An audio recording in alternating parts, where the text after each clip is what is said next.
জি, আলহামদুলিল্লাহ আছি ভালো।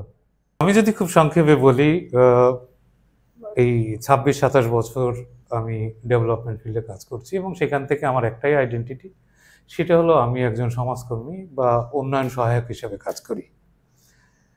মানুষের জন্য কাজ করতে চাই এবং মানুষের অধিকার রক্ষায় অবদান রাখতে চাই। আসলে বড় ধরনের যে পরিবর্তনগুলো আমরা এখন লক্ষ্য করছি সেটা হলো বিভিন্ন যে ডোনার এজেন্সিগুলো ছিল, স্পেশালি এগুলো তো বিভিন্ন রাষ্ট্রভিত্তিক ডোনার এজেন্সি হয় এবং সেই ডোনার এজেন্সিগুলা তাদের fund already in a declining mode.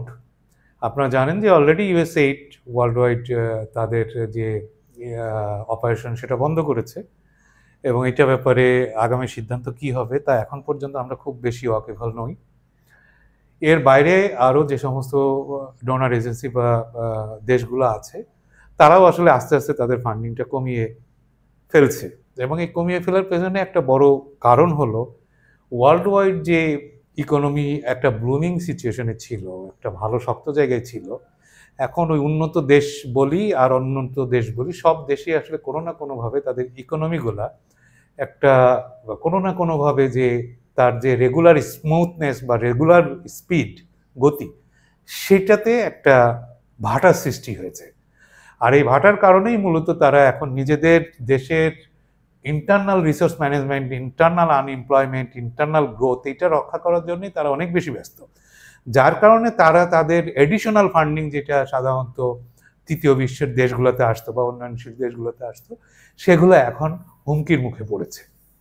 এটা আমাদের কাছে অবশ্যই গুরুত্বপূর্ণ এই কারণে যে ডেভেলপমেন্ট ফান্ডিং যেগুলো চ্যানেলাইজ হতো সাধারণত বিভিন্ন ডেভেলপিং অর ধরেন আন্ডার ডেভেলপ কান্ট্রিগুলোতে বা থার্ড ওয়ার্ল্ড কান্ট্রিগুলোতে, গরিব দেশগুলোতে যেই ফান্ডিংটা হতো এর একটা বড় প্রপোর্শন আসতো ইউএসএইডের কাছ থেকে।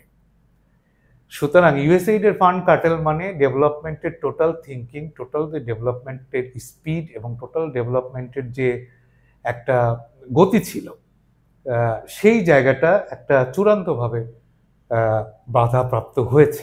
বিশ্লেষণের ক্ষেত্রে আমি আপনাকে দুইটা দিক বিবেচনা করার কথা বলবো। একটা হলো হিউম্যানিটেরিয়ান এইড আর একটা হলো ডেভেলপমেন্ট। দুই জিনিস। হিউম্যানিটেরিয়ান এইডটা মূলত মানুষকে বাঁচিয়ে রাখার একটা প্রচেষ্টা, যেগুলোতে সাধারণত বিভিন্ন ক্রাইসিস প্রন এরিয়াগুলোতে হিউম্যানিটেরিয়ান এইডগুলো যায়। এটা বিভিন্ন দুর্যোগে, বিভিন্ন ডিসপ্লেসমেন্টে, এই সমস্ত জায়গাতে মানুষগুলোকে বাঁচিয়ে রাখা, তাদের স্বাস্থ্য, চিকিৎসা, বাসস্থান, এই সমস্ত পারপাসে খরচ হয়।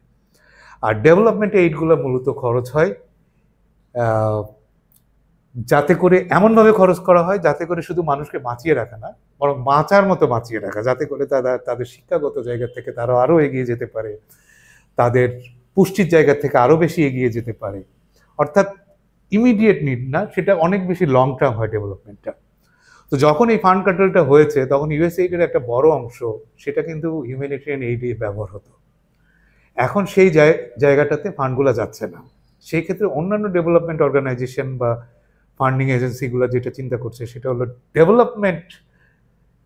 ডেভেলপমেন্টের জায়গাতে ফান্ডিংগুলো কমিয়ে কিভাবে সেই ফান্ডিংটা দিয়ে হিউম্যানিটেরিয়ান এইড জায়গাগুলোতে অন্তত মানুষগুলোকে যারা আছে তাদেরকে বাঁচিয়ে রাখা যায়। কারণ মানুষ বেঁচে থাকে কিন্তু তাদের একটা হিউম্যান রাইটস।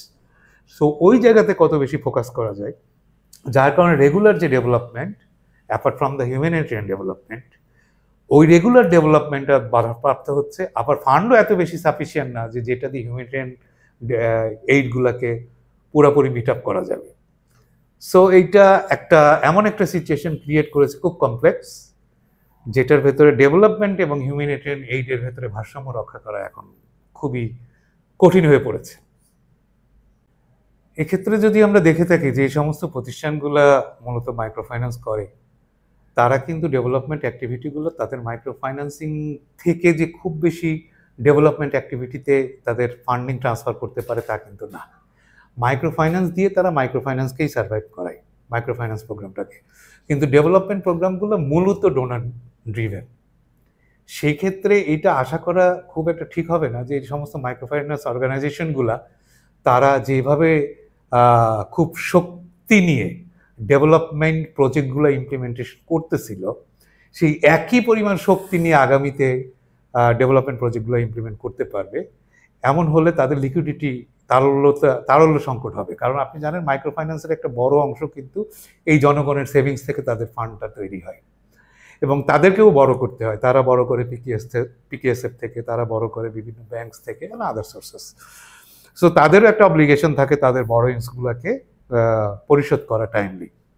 সো এইখান থেকে ডেভেলপমেন্টে হয়তো তারা কিছু ট্রান্সফার করতে পারে, বাট সেটা এত লার্জ স্কেলে হবে না যে লার্জ স্কেলে এতদিন ধরে তারা বিভিন্ন ধরনের education, wash, climate and other যে সমস্ত ডেভেলপমেন্ট সেক্টরগুলো আছে, হেলথ, এই সমস্ত জায়গাতে তারা তাদের কার্যক্রম পরিচালনা করছিল।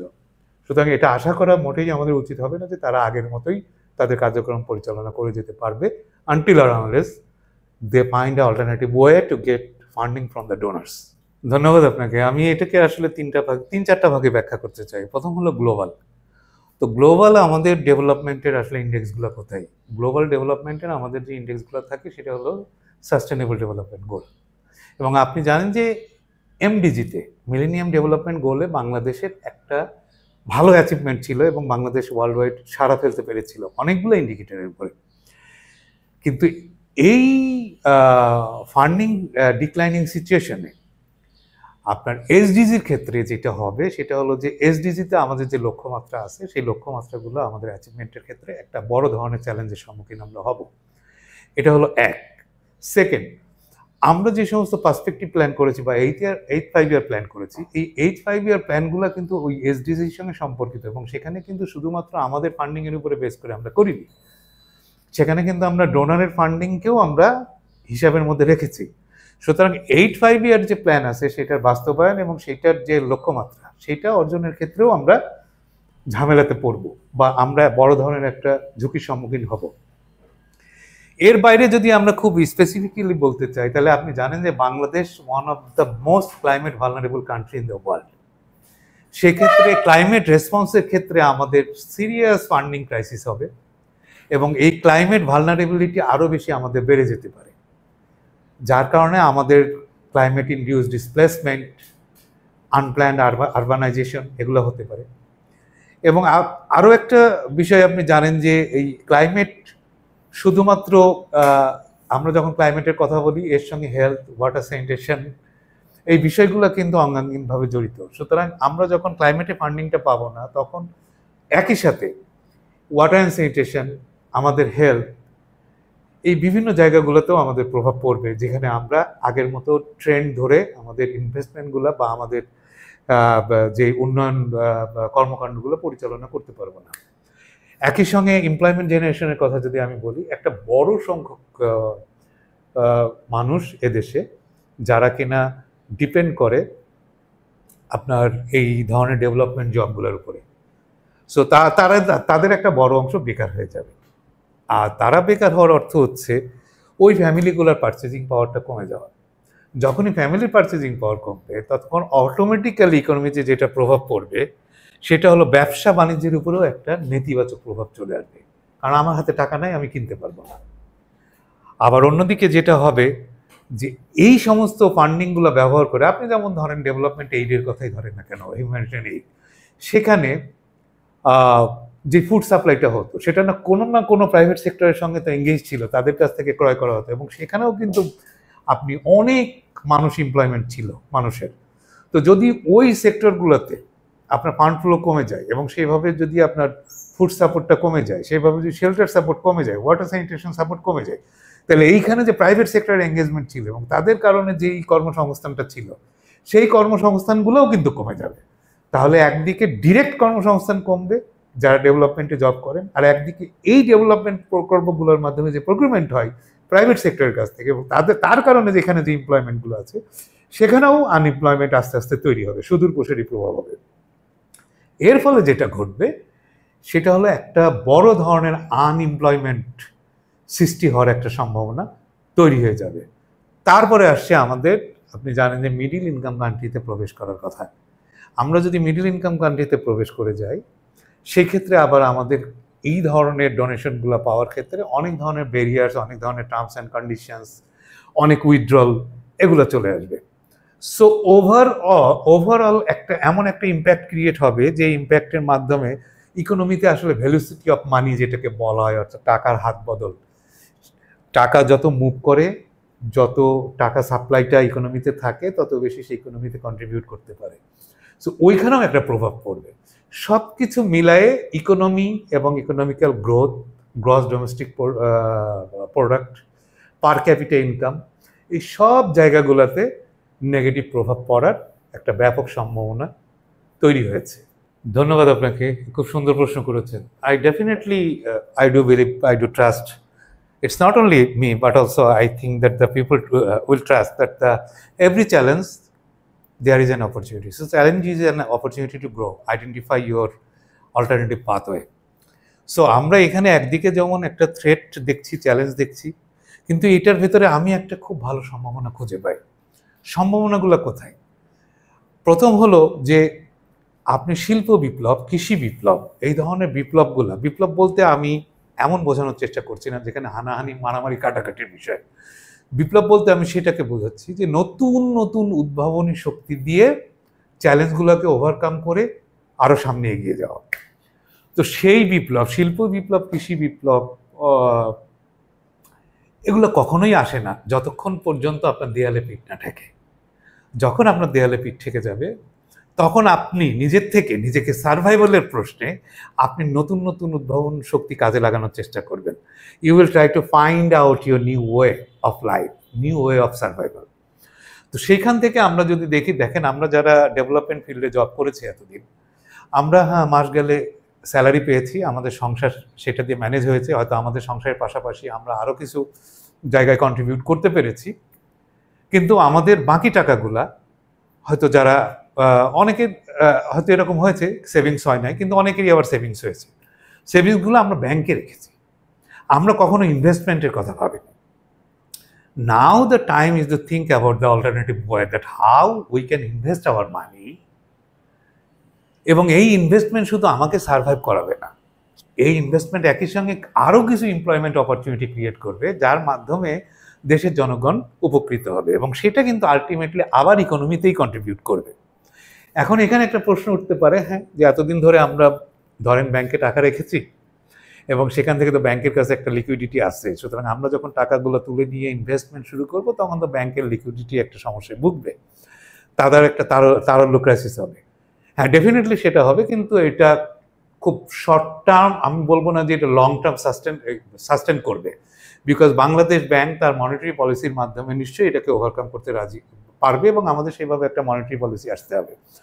কিন্তু আমরা যদি আমাদের টাকাগুলাকে, এখানে আর একটা প্রশ্ন চলে আসে, সেটা হলো যে আমাদের তো এই স্কিল নাই বিজনেস করার বা আর এক জায়গায় ইনভেস্ট করার। সো হাউ উই ক্যান, আসলে স্কিল মানুষের জন্মগতভাবে আসে না, স্কিল মানুষকে অর্জন করতে হয়। আমি যখন বুঝবো আমার ব্যাংকে 2 লাখ বা 5 লাখ টাকা আছে, এইটাই আমার শেষ সম্বল, এবং এইটাকে আমি এমনভাবে ব্যবহার করতে চাই যাতে করে আমার সংসার সহ আমি সার্ভাইভ করতে পারি, তখন অটোমেটিক্যালি আমি আগে স্কিলটা নিজের ভেতরে অ্যাচিভ করার চেষ্টা করব, এবং সেই স্কিলের উপর ভিত্তি করে আমি আমার ইনভেস্টমেন্টে যাব, যেটা আমাকে সার্ভাইভ করাবে, আরও কিছু এমপ্লয়মেন্ট অপরচুনিটি ক্রিয়েট করবে। তখন অটোমেটিক্যালি আমরা আমাদের নিজের পায়ে দাঁড়াতে পারবো, এবং আমাদের টাকা পয়সা, আমাদের যে জনবল, আমাদের মেধা, এই শক্তিকে কাজে লাগিয়ে আমরা সামনের দিকে এগিয়ে যেতে পারবো বলে আমার বিশ্বাস। খুবই সুন্দর প্রশ্ন। প্রতিষ্ঠানের জন্য আমার 2-3 দিক থেকে আমি জাস্ট রিকমেন্ডেশন করতে চাই। একটা যদি ডেভেলপমেন্ট প্রতিষ্ঠানগুলোই বলি, যেমন এর আগে আপনি নাম উল্লেখ করেছেন বিভিন্ন micro credit organisation who are the leading in this country, so they can think some way that তাদের মাইক্রো ক্রেডিটের একটা প্রভিশন তৈরি করতে পারে, যেই আর্নিংয়ের একটা প্রভিশন দিয়ে তারা তাদের ডেভেলপমেন্ট কার্যক্রমগুলোকে কন্টিনিউ রাখতে পারে। হয়তো অত লার্জ স্কেলে করতে পারবে না, কিন্তু স্মল স্কেলে করলেও কত ইফিসিয়েন্টলি সেটা করা যায়। ইনভেস্টমেন্ট, 1 টাকা ইনভেস্টমেন্ট করলে সেই 1 টাকার এগেনস্টে কত বেশি বেনিফিট ম্যাক্সিমাইজ করা যায় ফর দ্য পোর পিপুল, সেটা তারা একটা ওয়ে হতে পারে। সেক্ষেত্রে হয়তো মাইক্রো ক্রেডিট রেগুলেটরি অথরিটি বা বাংলাদেশ গভর্নমেন্ট যারা এই মাইক্রো ক্রেডিটকে নিয়ন্ত্রণ করেন, এই নিয়ন্ত্রণ সংস্থাগুলোর থেকে কোনো ধরনের পলিসি চেঞ্জ আশা করা যেতে পারে। এটা হলো 1। 2, আপনি জানেন যে আমাদের দেশে যে প্রাইভেট সেক্টরগুলো আছে, এই প্রাইভেট সেক্টরের যে বিজনেস অর্গানাইজেশনগুলো, তাদের যে সিএসআরগুলো আছে, সেই সিএসআর দিয়ে আসলে কিভাবে আমরা আরো ইফেক্টিভলি ডেভেলপমেন্টের কাজগুলো করতে পারি, সেইটা আমাদেরকে একটা ওয়ে আইডেন্টিফাই করতে হবে। এবং একই সাথে আমরা যেমন সিএসআর এর জন্য আপনি জানেন যে ভারতে পলিসি আছে, কিন্তু বাংলাদেশে ঠিক ওই ধরনের কোনো অর্গানাইজ পলিসি নাই যে কত পার্সেন্ট সিএসআর প্রাইভেট সেক্টরকে মাস্ট প্রতি বছর তার প্রফিট থেকে করতেই হবে, এরকম কিছু নাই। তো সেরকম কোনো পলিসি যদি সরকারের আসে এবং সেটা থেকে যদি আমরা কিছু ফান্ড জেনারেট করে সেটা দিয়ে ডেভেলপমেন্ট কিছু অ্যাক্টিভিটি চালাতে পারি, তাহলে সেটা হয়তো আমাদের দরিদ্র মানুষের জন্য উপকার হবে। আর এই ক্ষেত্রে দুর্নীতিটা কমানো খুব বেশি জরুরি, কারণ দুর্নীতি কমলে অটোমেটিক্যালি রাজস্বতে আপনার অনেক বেশি কোষাগারে অনেক বেশি টাকা থাকবে, এবং সেই কোষাগারের টাকা দিয়ে আপনি যদি গরিব মানুষের জন্য সরকারি বিভিন্ন ধরনের প্রকল্প নিতে পারে এবং সেই প্রকল্পগুলোর মাধ্যমে আসলে মানুষজন উপকৃত হতে পারে। ধন্যবাদ আপনাকে আপনার প্রশ্নের জন্য। আপনার প্রশ্নের দুটো দিক আছে, একটা হলো যে এক্সিস্টিং যারা, তাদের জন্য পরামর্শ কি হতে পারে, আর একটা হলো যারা আপকামিং এডুকেশনে আসেন এখন এবং স্বপ্ন দেখতেন যে ডেভেলপমেন্ট ফিল্ডে কাজ করবে, তাদের জন্য কি পরামর্শ হতে পারে। আমি আসলে এটাকে পরামর্শ হিসাবে না বলে আমি এটা বলতে পারি যে ধরেন এটা হলো যে একটা ওয়ে হতে পারে তাদের জন্য, সেটা হলো যে প্রথম হলো নিজের আত্মবিশ্বাসকে ধরে রাখা। আত্মবিশ্বাস যখন শেষ তখন এভরিথিং শেষ। তো আমি যখন জানতেই পারছি যে ডেভেলপমেন্ট ফিল্ডে ফান্ড কাটেল হয়েছে এবং আমি ঘুরে আবার আর একটা এনজিওতে চাকরি পাওয়া আমার জন্য খুবই কষ্ট, তখন what are the available alternatives we have in our hand, সেই অ্যাভেলেবল অল্টারনেটিভগুলো দেখা এবং এই অল্টারনেটিভগুলোর ভিতর থেকে চুজ করা যে আমি কোনটার জন্য বেস্ট। আপনি জানেন প্রত্যেকটা মানুষ একই কাজের জন্য ফিট না, কেউ হয়তো অঙ্কে ভালো, কেউ হয়তো বিজ্ঞানে ভালো, কেউ আবার সাহিত্যে ভালো। সুতরাং এক একটা মানুষ এক একজন। So know your ability and apply at the level best so that you can enter into a world of possibilities. তো যার কারণে এটা হবে এক্সিস্টিংদের জন্যে। সবাই একই ধরনের ব্যবসা করবে, সবাই একই ধরনের কাজ করবে তা না, কিন্তু যেই অপশনগুলো আছে সামনে খোলা আছে সেই অপশনগুলোর ভেতর থেকে এখন হয়তো অনেকে আমরা ভাবতে পারি যে আমি তো এত বছর ধরে ঢাকা থাকলাম কিন্তু আমার গ্রামে জমি পড়ে আছে, তো আমি যদি গ্রামে এখন চলে যাই তাহলে কি ভাববে লোকজন, আমি আসলে যাব কি না, নাকি ঢাকাতে বসে আরো কিছুদিন জবের চেষ্টা করব। এতে করে যদি আপনি মনে করেন যে না আপনার যে সেভিংসটা আছে সেই সেভিংসটার উপরেও হাত পড়ে যাবে এই ঢাকাতে থাকতে, যে বরং সেক্ষেত্রে আপনি এরকম করতে পারেন যে ওই জমিটাকে কিভাবে বেস্ট ইউটিলাইজেশনের মাধ্যমে আপনি ওইটা আপনার স্ট্রেংথ, ওইটার মাধ্যমে আপনি আপনার অর্থনৈতিক সার্ভাইভালটাকে নিশ্চিত করতে পারেন, সোশিও ইকোনমিক সার্ভাইভালকে নিশ্চিত করতে পারেন, সেটা এক্সিস্টিংদের জন্য আমার পরামর্শ হতে পারে।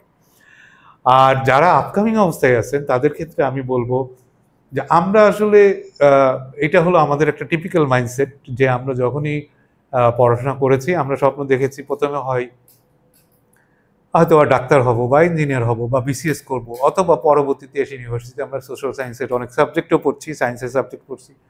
সোশ্যাল সায়েন্সের সাবজেক্ট যারা পড়ছি তারা হয়তো ভাবছি যে বিসিএস না হলে আমি তখন চেষ্টা করব ডেভেলপমেন্ট ফিল্ডে, যেহেতু ডেভেলপমেন্ট ফিল্ড এখন ফান্ড কাটেল সিচুয়েশন, ডিক্লাইনিং সিচুয়েশন, এবং এখানে আবার কবে এটা জাগ্রত হবে তারও কোনো নিশ্চয়তা নাই।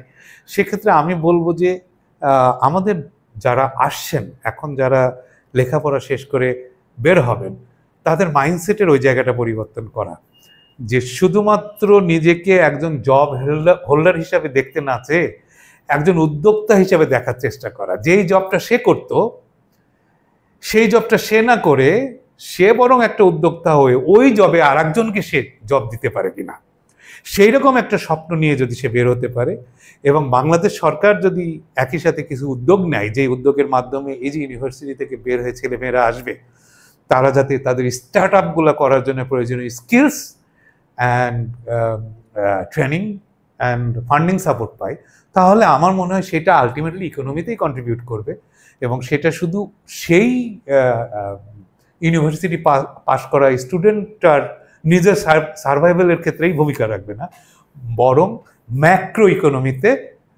এই বিন্দু বিন্দু বিন্দু বিন্দু ব্যবসা বা অন্যান্য উদ্যোগগুলাই ম্যাক্রো ইকোনমিতে ব্যাপক ভূমিকা ফেলবে, and then we can achieve the resilient economy. ধন্যবাদ আপনাকে, এবং আমি নিজেও কৃতজ্ঞতা স্বীকার করছি এবং ধন্যবাদ জানাচ্ছি আপনাকে যে আজকে এই ইন্টারভিউয়ে আমাকে আমন্ত্রণ জানানোর জন্য এবং কিছু কথা বলার সুযোগ তৈরি করে দেওয়ার জন্য।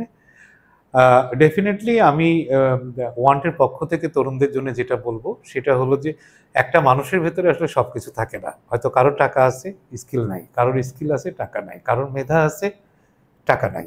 সো একজন মানুষের কাছে একটা বিষয় থাকে। আর যদি সবগুলাই একজন মানুষের ভেতরে থাকে সেটা তো অনেক বড় পাওয়া। তো যদি কোনো কিছুর গ্যাপ থাকে তরুণদের ভেতরে কোনো একটা আসপেক্টে, সেটা নট নেসেসারি যে তাকে ওটা অ্যাচিভ করতেই হবে, কিন্তু আরেকজনের কাছে যদি সেটা থাকে কিভাবে তার সঙ্গে কোলাবোরেট করা যায়, কারণ বর্তমান যুগ হলো নেটওয়ার্কিং এর যুগ। কিভাবে কোলাবোরেশন এবং নেটওয়ার্কের মাধ্যমে আরেকজনের স্কিলকে কাজে লাগায়, ধরেন আমার কাছে টাকা আছে, তার কাছে স্কিল আছে, অথবা তার কাছে টাকা আছে, আমার কাছে স্কিল আছে।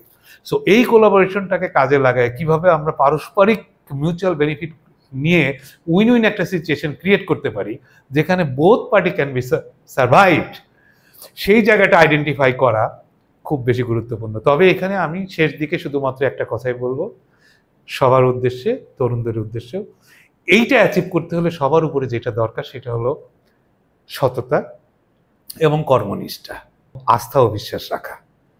এই আস্থা এবং বিশ্বাস রেখে আপনি যদি আপনার সততা, আপনার কর্মনিষ্ঠা, আপনার চেষ্টা এগুলা নিয়ে আপনি এগিয়ে যান, দেন সাফল্য আপনার হাতে দৌড়ে এসে ধরা দেবে।